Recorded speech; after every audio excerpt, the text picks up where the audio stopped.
¿Es la homosexualidad un camino sin vuelta atrás? ¿Puede perdonar Dios esta práctica? ¿Qué decirle a aquellos homosexuales que tenemos cerca?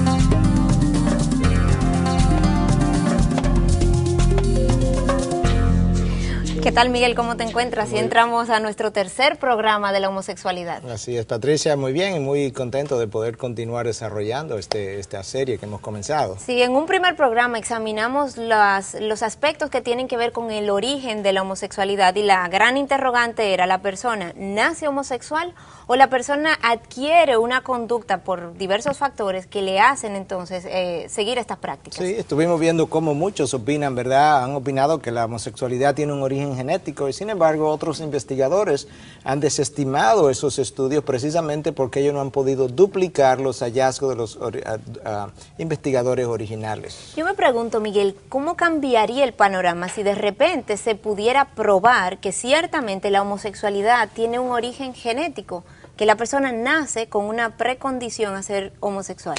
Yo creo que es una gran pregunta y muy buena porque yo creo que pudiéramos ilustrarte qué pasar o qué debiera pasar. Déjame usar una ilustración.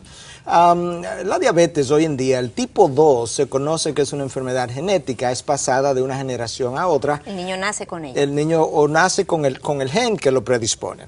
Entonces, ¿qué nosotros hacemos como médicos cuando tú sabes que en una familia ha habido diabetes? Nosotros lo primero que hacemos es que reconocemos que la diabetes es anormal. ¿Y cómo lo sabemos? Comparando los pacientes diabéticos con los no diabéticos. Eso es lo primero. Segundo, ¿qué nosotros hacemos con esos pacientes? No le decimos, bueno, mira, tú tienes la predisposición a ser diabético, así que no hay nada que podamos hacer, come todo lo que tú quieras, disfruta la vida, porque total, tú vas a ser diabético como quieras. No es eso lo que le decimos. Habiendo reconocido la diabetes como anormal, entonces le decimos, mira, tú debes mantenerte en un peso ideal, tú debes hacer ejercicio, tú debes evitar los azúcares, tú debes mantenerte en una cierta dieta y le damos entonces las herramientas para evitar que eso que es anormal, que es su diabetes, se desarrolle. Bueno, yo creo que en el caso de la homosexualidad debiera ser exactamente lo mismo. Lo primero que necesitamos reconocer, Patricia, es que la homosexualidad es anormal. ¿Cómo lo sabemos? Comparando las personas heterosexuales con las personas homosexuales. Si tú miras a un hombre, verás, tú te das cuenta que él no tiene un órgano receptor para recibir a otro hombre como pareja. Si tú miras a una mujer, te das cuenta que ella no tiene un órgano de penetración para tener a otra mujer como pareja. Entonces, la simple observación nos da una idea. Pero yo creo que también es importante reconocer que cuando tú miras lo que llamamos el genotipo, la composición genética de un hombre, por ejemplo, es XY. Eso define lo que es un hombre genéticamente. Si lo miras, y eso es lo que llamamos genotipo. Si lo miras por fuera, eso es lo que llamamos fenotipo, cómo luce alguien por fuera. Si tú miras por fuera, te darás cuenta que ese individuo luce también como hombre. Entonces, un individuo que es hombre por dentro, genéticamente, hombre por fuera, fenotípicamente, y que quiere entrar en una práctica que es contraria a su naturaleza, ¿cómo no vamos a llamar eso anormal? Algo que es tan básico en genética debiera darnos a nosotros una idea de cómo debiéramos reaccionar. Y debiéramos entonces decirle a esa persona, debes hacer esto, debes hacer aquello, debes seguir estas pautas y a los padres también para que eso que es anormal no se desarrolle, igual que con la diabetes. Miguel, yo tengo entendido que no siempre la comunidad psiquiátrica aceptó que la homosexualidad fuera algo anormal. De hecho, hasta el año 1973, el libro de los psiquiatras que definía las anomalías, conocido como el DSM, definía la homosexualidad como anormal. ¿Qué pasó para que de repente todo esto cambiara y hoy en día los psiquiatras la consideren como algo normal? Bueno, eso dura hasta el año 1973 y realmente el cambio se debió a que la comunidad homosexual en Estados Unidos comenzó a hacer piquetes, comenzó a hacer demostraciones durante los congresos de psiquiatría, forzándolo a cambiar lo que ese diagnóstico decía. Entonces de repente hubo un cambio, pero la razón del cambio no fue médica, la razón del cambio fue básicamente política y social. O sea que en el libro donde se diagnosticaba como anormal la conducta de homosexualidad, de repente lo cambian simplemente como una reacción a las protestas de la comunidad. Correctamente, a la presión montada por ellos. Esto explica el por qué la mayoría entonces de los psiquiatras y psicólogos hoy en día, bueno, pues justamente en vez de ayudar al homosexual a cambiar su conducta, le dan apoyo para que continúen de la forma en que viven. Así es, pero yo creo que hay terapeutas, hay psiquiatras, hay instituciones, hay ministerios que están hoy en día tratando de ayudar precisamente al homosexual a salir de esa condición, entendiendo que ellos pueden vivir de otra forma. Nuestro programa hoy, Miguel, está enfocado hacia la consejería de estas personas que sienten atracción hacia personas de su mismo sexo. Hemos recibido largas cartas llenas de historias y déjenme decirle que no son historias agradables, son historias de mucho dolor emocional, donde hemos visto muchos corazones marcados desde temprana edad con traumas grandes. Y cuando empieza este niño a crecer o esta niña a desarrollarse en tanta confusión, pues obviamente el resultado final tampoco es agradable, es una vida bastante traumatizada por diversos factores. Miguel, como consejero, ¿cuáles son los obstáculos que enfrentan consejeros que al igual que tú entienden que la homosexualidad no es una conducta normal y que necesita justamente ser cambiada en el individuo? Bueno, yo creo que lo primero que necesitamos hacer es convencer a esa persona de que él realmente está viviendo y actuando contra natura, contra la naturaleza, que la naturaleza o Dios, en el caso de nosotros los que creemos en un Dios, no lo ha equipado para funcionar de esa forma. Y un simple vistazo a sus genitales le va a permitir entender eso, convencerlo de que él reexamine lo que él había venido, él o ella había venido creyendo hasta ese momento. Y segundo, yo creo que es importante ayudarle a entender que hay esperanza, que ellos no están desahuciados y que salir de donde están no es un camino imposible como muchos lo ven y que deciden entonces quedarse precisamente por la imposibilidad de salir de donde están. Muchos se preguntan si la Biblia habla acerca de la homosexualidad como tal, como específicamente si menciona incluso la palabra, y se preguntan qué dice al respecto. Por esto hemos traído citas bíblicas para que las comentemos aquí. En el Antiguo Testamento tenemos en Levítico 18:22 que dice: no te acostarás con varón como los que se acuestan con mujer, es una abominación. La otra cita que traímos también de Levítico 20:13 dice: si alguno se acuesta con varón como los que se acuestan con mujer, los dos han cometido abominación, ciertamente han de morir, su culpa de sangre sea sobre ellos.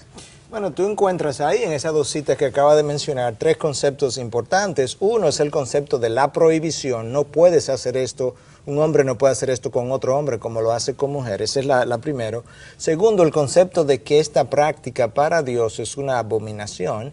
Y tercero, encuentra cuál era la pena que se le imponía a individuos que practicaran eso, que era la pena de muerte. Eso te da una idea de cómo Dios ve esto. Me pregunto, Miguel, ¿qué hace el acto en sí de la homosexualidad tan abominable, tan gravoso a los ojos de Dios? Bueno, tienes que recordar, Patricia, que cuando Dios crea al hombre, lo hace a su imagen y semejanza. Y lo hace de esa forma precisamente para que lo represente aquí en la tierra. Dios le da al hombre entonces una mujer como complemento de lo que él era, para que le sirviera de complemento. Entonces yo creo que en gran medida lo que el hombre necesita entender es que Dios dispuso que sus necesidades emocionales, sexuales, pudieran ser llenadas a través del sexo opuesto. Cuando el hombre elige entrar en la práctica de la homosexualidad, él está rechazando a la mujer o al hombre que Dios ha escogido para él o para ella, para que llene sus necesidades. Segundo, Dios creó al hombre con órganos y sentidos para que él pudiera obtener placer con el sexo opuesto bajo su bendición. Cuando él decide entrar en la práctica de la homosexualidad, él está rechazando eso que Dios dispuso y está eligiendo ahora, por ejemplo, en el caso de los hombres, obtener placer a través de un órgano que Dios dispuso para la eliminación de desechos altamente contaminados como son las heces. Y con sus consecuencias. Y con las consecuencias del lugar. Entonces, yo creo que cuando tú entras en la práctica de la homosexualidad, tú estás degradando al creador que dispuso su creación como la acabo de describir. Tú estás degradando el diseño, porque Dios lo diseñó como lo acabamos de describir, y finalmente estás degradando a la criatura. Y de hecho, algunos de los estudios han demostrado que algunas de estas prácticas pudieran ser tan desenfrenadas que se acercan muchas veces más a prácticas de animales que del mismo ser humano. Miguel, también vamos a revisar algunas citas del Nuevo Testamento, porque algunos argumentan que esas citas que leímos, que son del Antiguo Testamento, ya no tienen validez porque son parte del Antiguo Testamento y ahora todas las cosas han sido hechas nuevas. Yes. En el Nuevo Testamento tenemos en Romano 1, de la cita 26 al versículo 27, lo siguiente, dice: por esta razón Dios los entregó a pasiones degradantes, porque sus mujeres cambiaron la función natural por la que es contra la naturaleza. Y de la misma manera también los hombres, abandonando el uso natural de la mujer, se encendieron en su lujuria unos con otros, cometiendo hechos vergonzosos hombres con hombres y recibiendo en sí mismos el castigo correspondiente a su extravío. Bueno, esta es una porción de Romanos 1. Romanos 1, a partir del versículo 18, lo que hace es describir cuál es la consecuencia, el estado de consecuencia en el que el hombre termina cuando se despega de Dios. Y entonces, en particular, en la parte de lo sexual, este versículo, este texto que tú acabas de leer, revela que el hombre termina degradando, termina abrazando pasiones vergonzosas, de tal forma que entonces, como lo describe, las mujeres cambiaron la función natural con lo que es contra la naturaleza, y el hombre abandonó el uso natural de la mujer y se incendió en su lujuria unos con otros. Y básicamente cuando el texto dice que Dios los entregó a esas pasiones, lo que está diciendo es que como el hombre no se dejó guiar por Dios, Dios retiró el freno que él venía ejerciendo hacia este momento y permitió que el hombre siguiera en el curso de su libre voluntad, el ejercicio de su voluntad libre sin restricción, y que esta es la consecuencia de ese uso de esa voluntad. Entonces esto implica que la responsabilidad recae sobre el hombre, la responsabilidad de los actos cometidos cuando una persona practica la homosexualidad. Claro que sí, Dios nos ha dado una conciencia, nos ha dado instrucción y Él espera que sigamos esa conciencia, esa instrucción, de manera que cuando no lo sigues, tú terminas de esta forma, es tu responsabilidad. El hombre eligió su pecado. El hombre, es importante recordar este concepto, Patricia, que el hombre puede elegir su pecado, pero es Dios quien elige las consecuencias. Y de esa misma forma podemos también decir que muchas veces tú terminas pagando un precio mucho más alto que lo que hubiese querido pagar en el primer lugar cuando eliges pecar. Miguel, hemos hablado de que la homosexualidad es gravosa a los ojos de Dios, pero tenemos una cita más del Nuevo Testamento que dice así, es una cita un poco extensa. Primera de Corintios 6, del 9 al 11, dice: ¿o no sabéis que los injustos no heredarán el reino de Dios? No os dejéis engañar. Ni los inmorales, ni los idólatras, ni los adúlteros, ni los afeminados, ni los homosexuales, ni los ladrones, ni los avaros, ni los borrachos, ni los difamadores, ni los estafadores heredarán el reino de Dios. Y esto erais algunos de vosotros, pero fuisteis lavados, pero fuisteis santificados, pero fuisteis justificados en el nombre del Señor Jesucristo y en el Espíritu de nuestro Dios. Y nos quedamos con la pregunta: ¿es acaso la homosexualidad el pecado imperdonable? Y vimos uno de los grandes mitos que hemos escuchado frecuentemente, es que nunca se ha visto un ex homosexual, dicen muchos. Mira, primero, no es el pecado imperdonable, la Biblia no lo define de esa forma. Y segundo, hay una frase importante en el texto que tú tenías, déjame citarla de nuevo. Pablo dice: y esto erais algunos de vosotros, pero fuisteis lavados, pero fuisteis santificados. Pablo está diciendo que entre los corintios había un grupo de personas que anteriormente habían sido borrachos, habían sido idólatras, habían sido adúlteros, habían sido homosexuales. Estos erais antes, pero ahora han sido lavados y santificados. En otras palabras, han salido de ese estilo de vida y ahora tienen un estilo de vida diferente, santificado. Por tanto, no es el pecado imperdonable. Segundo, hay esperanza. Tercero, en la misma Biblia hay personas que incurrieron en esa práctica y que pudieron salir y sentirse santificados posteriormente. Y hoy en día hay testimonio de personas que también han salido realmente. Miles de testimonios, Patricia, de gente que han estado y hasta médicos, terapeutas y psiquiatras que han estado y han salido. Pero Miguel, algunos pudieran pensar que hay cierto nivel de insensibilidad hacia lo que es la homosexualidad, hacia cómo hablarle al homosexual, si uno le entra, digamos, con unas citas bíblicas como las que acabamos de ver, unas citas que dicen, no entrarán en el reino de los cielos. No lo podemos ver como un poco insensible, usar palabras tan duras para alcanzar a alguien que necesita ayuda. Yo creo que si tú entras de esa forma y esa es tu carta de presentación, sí, tú vas a ser rechazada. Yo creo que la gente rechaza a cualquier otro que venga acusándolo con un dedo apuntando a su cara, acusándolo en vez de sentir que quiere ayudarlo. Como condenándole. Condenándolo. Hay una frase muy buena que dice esto: a la gente no le importa cuánto tú sabes hasta que ellos no sepan cuánto ellos te importan a ti. Déjame repetir eso de nuevo. A la gente no le importa cuánto tú sabes hasta que ellos no sepan cuánto ellos te importan a ti. Y yo creo entonces que cuando te vas a acercar a esa persona o a cualquier otra persona en necesidad, ellos necesitan entender que tú tienes un interés genuino en quererlos ayudar y no en condenarlos en su posición. Entonces te ganarás la audición de ellos. Miguel, muchos han considerado que la homosexualidad representa cierto nivel de esclavitud de la persona, que esa persona que está bajo la homosexualidad es como que está preso. ¿En qué sentido podemos explicar que esto fuera así? Bueno, yo creo que ellos que están presos de varias maneras. Yo creo que son presos muchas veces de sus pasiones, de las cuales ellos entienden que no han podido librarse, que han sido muy fuertes a veces. Y muchos de ellos, Patricia, producto de lo que ha originado precisamente su homosexualidad, están todavía presos de sus temores, de sus iras, presos en su rebelión, de traumas y heridas del pasado que nunca sanaron, presos en sus tristezas, en sus vacíos, en su depresión. Todas esas cosas constituyen una enorme prisión para este tipo de personas. Pero son sentimientos y prisiones que no son exclusivas de la comunidad homosexual, sino de toda persona que tiene algún asunto emocional interno no resuelto, que reacciona entonces con todos esos miedos, iras y demás. No, definitivamente que sí. Todo el que tenga conflictos internos no resueltos va a tener una serie de emociones como esta descrita, y una de las primeras quizás es la ira, y déjame decirte cómo luce esa ira muchas veces. Es una ira a veces contra Dios, es una ira a veces contra los padres que me criaron de una forma, no hicieron ciertas cosas que pudieron haber prevenido que yo saliera de esta otra. Es una ira a veces contra ellos mismos, y todo eso hace del individuo un manojo de ira y resentimiento muchas veces. Y tienen mucho miedo a la soledad, porque ya vimos en programas anteriores cómo dentro de la comunidad gay, homosexual, pues los índices de promiscuidad, de infidelidad son tan altos que aún una persona encuentra una pareja homosexual, no tiene garantía de que esa relación va a tener la estabilidad emocional que esa persona anda buscando. Claro, ellos tienen ese miedo al aislamiento, a la soledad, miedo, ¿por qué? Porque han sido rechazados a veces por sus amigos, por sus familiares, por la sociedad. Tienen ese miedo, tienen un miedo también a ser descubierto a veces, a ser atrapados, a ser encontrados.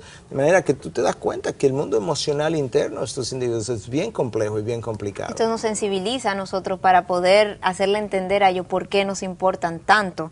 Pero Miguel, yo me pregunto, ¿qué de aquel homosexual que no tiene aparentemente todas estas emociones de miedo, de ira, que no parece ser preso de tantas cosas, sino que al contrario, se ve muy libre, se ve que ha salido del closet y ha encontrado una felicidad y una alegría, y como si se hubiera quitado un peso de encima? Entonces, a este homosexual, ¿qué le decimos? ¿Cómo lo abordamos? Bueno, yo creo que simplemente caminar con él más tiempo, porque eso en principio no hay duda que se siente ese peso que se ha quitado, una liberación, porque ya salí, descubrí, puse al descubierto lo que tenía escondiendo por tanto tiempo.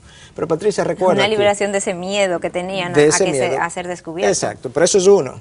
Pero todavía le queda el miedo a la soledad, todavía le queda el miedo a qué va a pasar contigo, el miedo a los problemas de salud que ellos conocen, el peor de todo, el SIDA. Todavía le queda sentido de tristeza, sentido de depresión, todavía le queda su ira, su resentimiento, y todo eso no ha sido resuelto, y por tanto después del primer impulso y primer desahogo y la primera liberación, ellos vuelven a sentirse muchas veces culpables también. Hay sentimientos de culpa. Es un mundo bien complejo cuando tú le das suficiente tiempo y lo escuchas, y sale en su vocabulario, sale en sus conversaciones, si tiene el tiempo para dárselo. Pues justamente te iba a preguntar, independientemente de que este homosexual admita o no que está siendo preso de tantas emociones o que está viviendo con todo esto por dentro, emocionalmente hablando, ¿cómo podemos ayudarle? ¿Cómo podemos prestarle este oído? Yo creo que tienes que oírle, y oírle por suficiente tiempo, oírle sin interrumpirlos. En ese oírle tú vas a escuchar muchas veces estas emociones encontradas de que hemos hablado, y en la medida en que esas emociones comienzan a salir, tú puedes comenzar entonces a dirigirte en esa dirección para irlo ayudando a resolver esas iras, esas heridas y esos resentimientos ahí dentro de ellos. Y yo creo que la clave entonces sería saber cómo escucharlo sin juzgarlo, o es que como cristianos estamos llamados a cierto nivel de juicio sobre la vida de estas personas. No, como cristianos no estamos llamados a enjuiciar a nadie. Yo creo que nosotros estamos llamados, llenos de gracia y de verdad, como vino Cristo, estamos llamados a presentar la verdad, pero no a enjuiciar a nadie. Mateo 7:1 nos dice: no juzguéis para que no seáis juzgados. Entonces lo que necesitamos es mucha sensibilidad para sentarnos con estos individuos, oírlos para luego poder ayudarlos. La sensibilidad es importante. Pero ¿de dónde viene esa sensibilidad? ¿Cómo podemos desarrollarla para poder alcanzar a estas personas? Bueno, yo creo que es un trabajo que Dios tiene que hacer en ti. Es una gracia que Dios tiene que darte para que eso se produzca en tu corazón. Eso es uno. Pero yo creo que hay algo que ayuda a ser sensible, Patricia. Es cuando tú entiendes tu propia pecaminosidad. Cuando tú entiendes lo que tu carne también es capaz de hacer si es dejada, ¿verdad?, sin restricción. Cuando tú entiendes que si no fuera por la gracia de Dios, tú pudieras estar en la misma condición o en otro pecado igual o peor o similar. Yo creo también que cuando tú comienzas a entender que en tu naturaleza humana tú tienes más en común con esa persona homosexual que lo que tiene con la santidad absoluta de Dios, y que ese Dios en su santidad absoluta ha tenido amor y sensibilidad para ti, cuando tú entiendes eso, ¿cómo no tener sensibilidad y cómo no querer ayudar y tratar de entender a estas personas para ayudarlas a salir precisamente de ese mundo de pecado y esas prácticas que lo han esclavizado? Miguel, ¿cómo responderle a aquel argumento que plantean algunos de que hay compatibilidad entre lo que la palabra de Dios dice y las prácticas de la homosexualidad? Porque en ambos casos estamos hablando de amor, y que amor es el centro de la palabra de Dios, y que el amor es lo que prima en las relaciones homosexuales. Bueno, mira, el énfasis de la palabra es en el agape. Esa es la palabra griega para amor, y es un amor que se sacrifica. El énfasis no está en el eros, que es la palabra griega para el amor erótico, ¿verdad?, que se desarrolla entre dos personas que están llenándose sexualmente el uno al otro. De manera que eso es lo primero, que aprendamos a diferenciar lo que es el amor agape y el amor eros de que habla la palabra. Y lo segundo es que por amor, Dios no puede pasar por alto su propia justicia y su propia santidad. Entonces, basado en el amor, yo no puedo entrar en prácticas de pecado que luego Dios decida pasar por alto simplemente. Es contra su justicia y su naturaleza. Otro argumento que ha resonado mucho es el de aquellos que piensan que aquellos que rechazan la homosexualidad no entienden el evangelio de Cristo, que Dios nos ama tal como somos. Si somos homosexuales, Dios nos ama tal como somos. Eso es lo que muchos argumentan. Bueno, Dios nos ama tal como somos, pero nos ama tanto para no dejarnos como somos. A ninguno de aquellos a quien Él realmente ama. Eso es lo primero.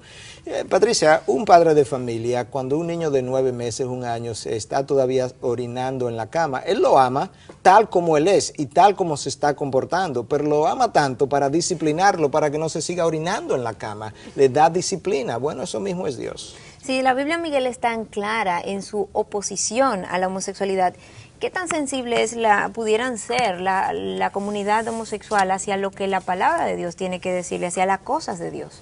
Bueno, yo creo que contrario a lo que muchos han dicho, yo creo que hay mucha gente en la práctica de homosexualidad que están dispuestos a oírte hablar acerca de Dios, siempre y cuando tú tengas la sensibilidad. Es cierto que algunos saldrán corriendo, pero otros no. Pero eso es cierto de todo el mundo que viene a consejería. Mira, hay 2 tipos de personas que nosotros los consejeros reconocemos que vienen a consejería. Tú puedes agrupar a todo el mundo bajo 2 sombrillas. Uno, aquel grupo que viene porque realmente quiere cambiar, esos se quedan en las consejerías y terminan cambiando, y otro grupo que viene para ser afirmados en sus patrones de disfuncionalidad, no importa si ese patrón es homosexualidad, o es adulterio, o es idolatría, alcoholismo o cualquier otra cosa. Los que quieren cambiar, eso cambian. Los que quieren ser afirmados en sus patrones, nunca cambiarán. La genetista entrevistada en nuestro programa anterior hizo alusión a lo difícil que es para un homosexual vivir en un mundo de heterosexuales. Su comparación fue justamente hablando acerca de los zurdos y diestros. Decía ella, para un zurdo es muy difícil vivir en un mundo que está diseñado para personas diestras. Entonces, igualmente les resulta tan difícil a la comunidad homosexual vivir donde hay una mayoría heterosexual, cosa que evidenciamos cuando vemos las tasas de depresión, de suicidio dentro de la comunidad homosexual, etcétera. Mira, Patricia, yo creo que lo que hace difícil para el homosexual vivir en un mundo de heterosexual es que él está funcionando contra natura, contra su propia naturaleza. Yo creo que una mejor ilustración es esta. Tú sabes lo difícil que es para un zurdo, un niño zurdo, cuando su mamá, no percatándose que él tiene una naturaleza zurda, comienza a enseñarle a hacer las cosas con la derecha. Para ese niño le es difícil porque él tendría que funcionar contra natura, contra su naturaleza. Esa sería la comparación. Y lo otro que yo creo que hace difícil al homosexual funcionar en un mundo de heterosexuales es que su conducta es el resultado de traumas, de disfuncionalidades en el patrón de familia en donde él surgió, y todos esos traumas, esas heridas, esos vacíos nunca han sido sanados, nunca han sido llenados, nunca han sido satisfechos, y en esa insatisfacción y forma incompleta de ser y de vivir, eso es lo que hace difícil su sobrevivencia en esta sociedad. Miguel, vamos a pasearnos por los libros que consultamos a lo largo de esta semana para preparar este programa, y veamos qué tenemos para recomendar a nuestra audiencia en Respuestas Literarias.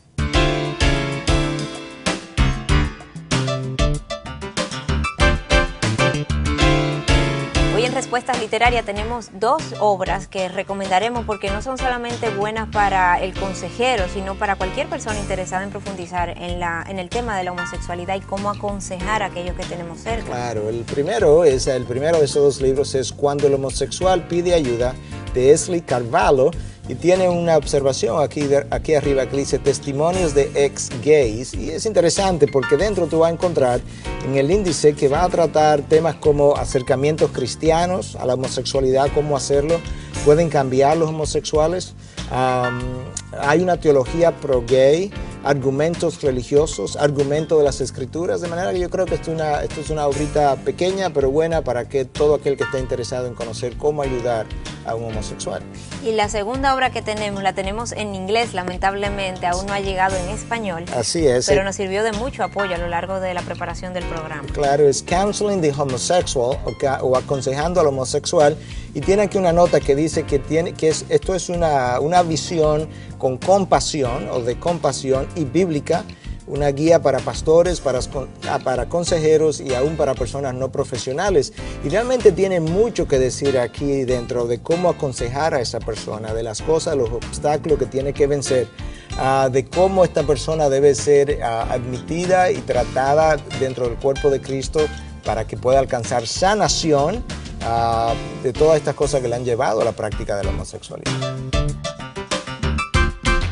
Nuestra segunda obra recomendada viene de Michael Saya, y justamente de él quiero citar algo aquí. Dice, él es ministro y consejero que por más de 15 años ha estado trabajando con homosexuales. Es el autor de ese libro Aconsejando al Homosexual y tiene un fuerte llamado para darle apoyo a esta comunidad.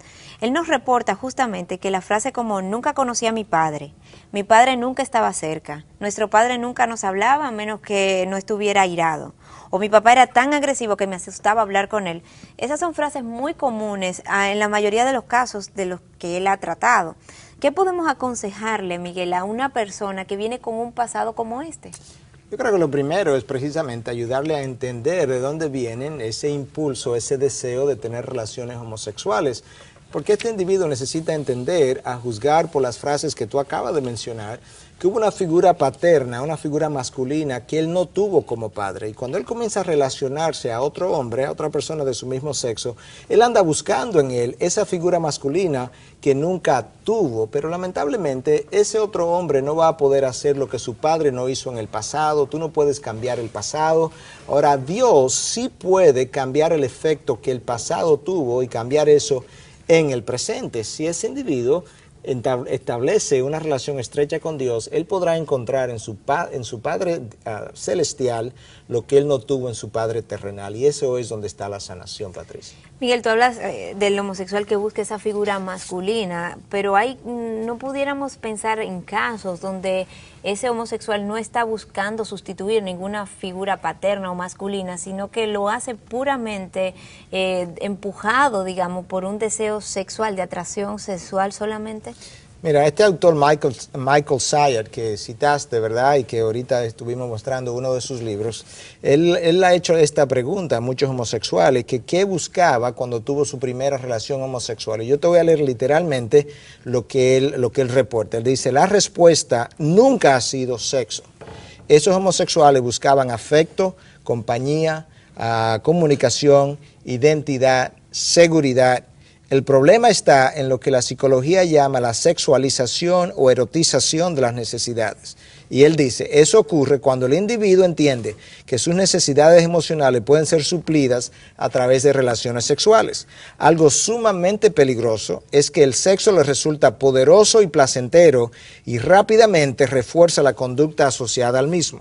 Por tanto, agrega Michael Syed, es bueno que el homosexual entienda que el placer sexual que él experimenta no va a satisfacer las necesidades más profundas de afecto, afirmación y aprobación que nunca tuvo de parte de su padre y que ahora busca en otros hombres. Yo creo que eso es importante poderlo comunicar. Miguel, hablabas de que en la medida en que entendamos las causas detrás de la persona que decide ser homosexual, pues en esa misma medida vamos a poder ser más sensibles y alcanzar y ayudar a suplir esas necesidades emocionales de esa persona. Entonces, hablábamos anteriormente del caso de los hombres. Me pregunto, detrás de esas mujeres que han sido catalogadas como lesbianas por su decisión hacia la homosexualidad, ¿qué causas hay? ¿Qué las llevó hasta allí?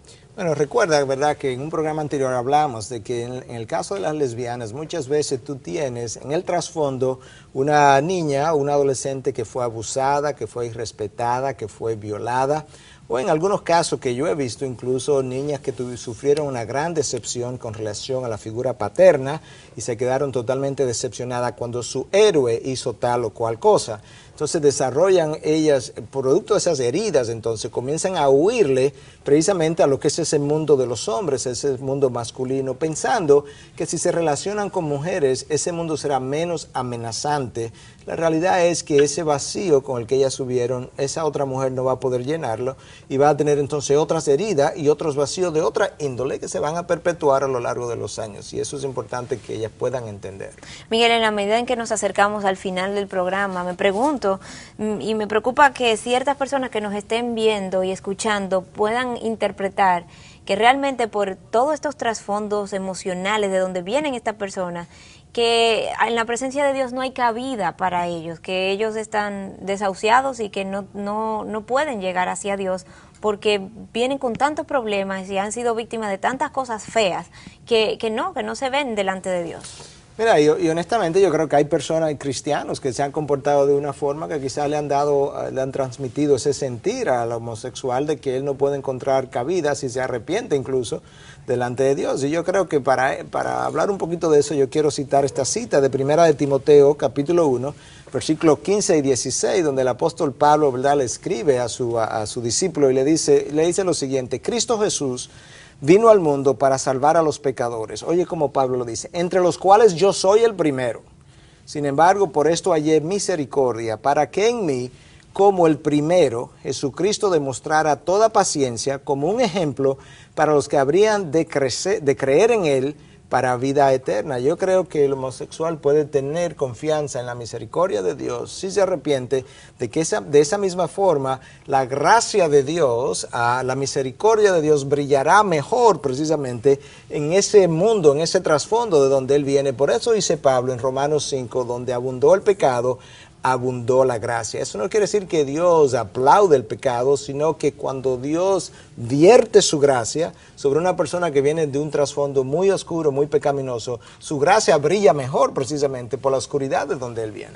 Miguel, pero las prácticas homosexuales en las que incurren los homosexuales tienen tantos elementos oscuros y difíciles de desprenderse de ellos, elementos que enredan la parte emocional del individuo, que muchos pueden pensar, como hemos venido hablando a lo largo del programa, que realmente la lucha va a ser tan ardua y difícil que es prácticamente imposible ganarla. Bueno, es una lucha ardua, pero Patricia, es la lucha del drogadicto cuando sale de su drogadicción, tiene que romper con ese hábito, es la lucha del alcohólico cuando sale de eso, es la lucha del individuo que ha pesado 300 y 400 libras y ahora necesita cambiar sus hábitos alimenticios para el resto de su vida, es la lucha de todo aquel, es la lucha del que ha estado involucrado en pornografía, que tiene un poder de atracción tan fuerte, es la lucha de todo aquel que ha estado practicando un hábito por mucho tiempo. Pero individuos han salido y han recibido salvación de Dios de todos esos campos que yo te acabo de mencionar, de manera que es posible la lucha y es posible ganarla. Miguel, durante el proceso de lucha de esta persona, entonces, ¿cómo podemos ayudarlo? ¿Cómo podemos tenderle esa mano? Yo creo que él necesita, o ella necesita una persona que esté dispuesto a caminar con él o con ella para sacarlo de donde está. Necesita una comunidad que esté dispuesto a recibirlo, porque si hay algo que todos nosotros necesitamos, es una comunidad donde nosotros sintamos que pertenecemos. Entonces necesitamos a alguien con quien caminar para salir del mundo de pecado en que vengo, una comunidad que me reciba. Dentro de esa comunidad yo necesito individuos a quien yo le voy a rendir cuentas, precisamente para que yo pueda caminar hacia adelante y no volver hacia atrás. Y yo necesito, en medio de todo eso, cultivar una relación íntima con Dios después de un proceso de arrepentimiento y el recibimiento de perdón de parte de ese Dios que me creó. Preguntas@respuestastv.org es nuestro correo electrónico donde justamente queremos abrir un espacio para que usted pueda accesar y pueda abrir su corazón, pueda abrir sus emociones, dejarnos saber cualquier inquietud que este programa o programas anteriores hayan levantado en su vida, para nosotros poder alcanzarlo, ayudarlo, redirigirlo, decirle dónde puede encontrar ayuda, porque ciertamente tenemos muchos recursos que pueden hacerle de mucha ayuda a todos ustedes que nos están viendo.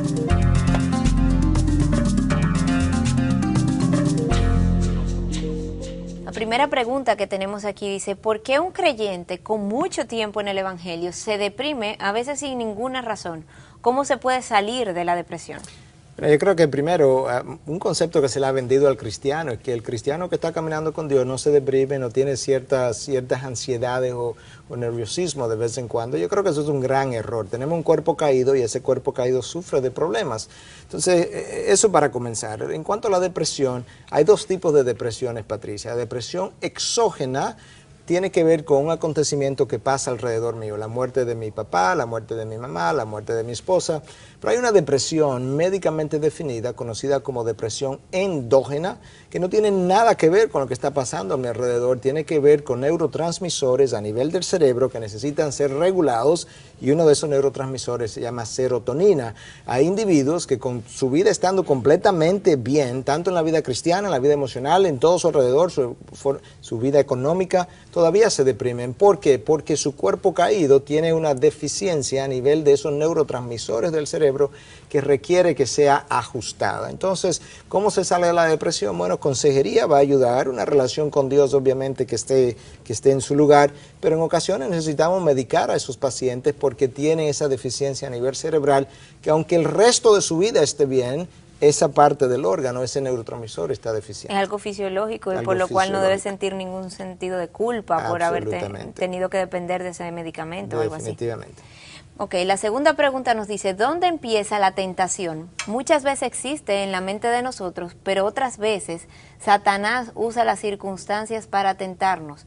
¿Cuál es su opinión al respecto? Bueno, yo creo que la tentación siempre comienza fuera de ti, por así decirlo. Es algo que llega a tus ojos, que llega a tus oídos, que llega a tu mente porque has visto algo. Entonces yo creo que viene desde afuera. Claro que lo que es tentado es la carne que tiene deseos, eso está dentro de mí, eso es lo que es tentado, pero la figura que lo tienta, la imagen que lo tienta, las palabras que lo tientan, la oferta que lo tienta, viene de afuera. Obviamente que si Satanás puede usar eso, claro, la Biblia de Dios, la palabra de Dios dice en más de una ocasión cómo Satanás es capaz de usar esas cosas, pero es algo que viene desde afuera y que entra entonces a mi mente de una u otra forma.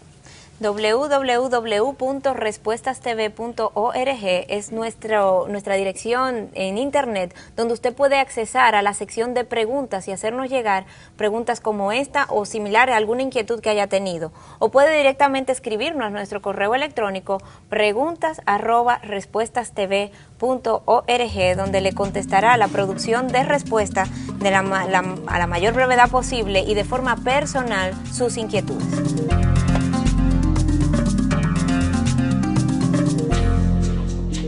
Miguel, ya a manera de conclusión, ¿qué piensas que necesita hacer un homosexual que nos esté escuchando en el día de hoy?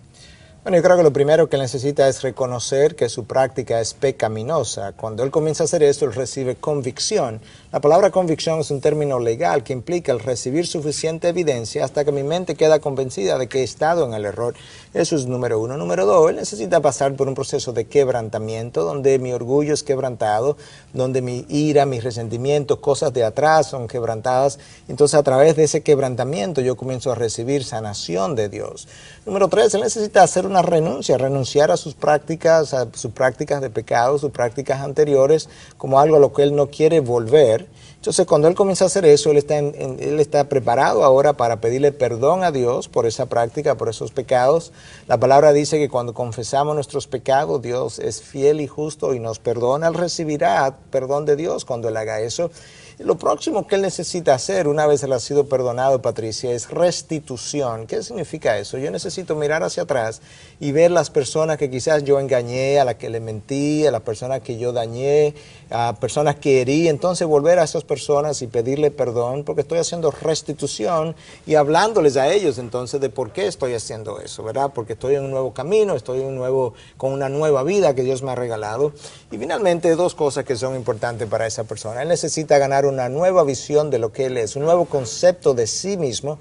Son individuos con una autoestima muy baja, que han crecido siempre pensando que no valen nada para sus padres, para sus amigos, para la sociedad y para Dios incluso. Entonces tienen que cambiar el concepto que tienen de sí mismo y tienen que cambiar el concepto que ellos tienen de Dios, que nuestro Dios es un Dios amoroso, pero no es solamente amoroso, también es un Dios santo, es un Dios justo, que demanda que su ley sea cumplida. Entonces, a través de todo eso, comenzar a desarrollar una relación íntima con Dios, donde verdaderamente pueda agarrarse de la gracia de Dios, de la misericordia de Dios, pero también del poder de Dios para vencer sus luchas. Y en eso Dios lo mirará con misericordia, lo levantará, lo santificará, lo lavará, lo preservará y lo hará llegar hasta el fin de la carrera.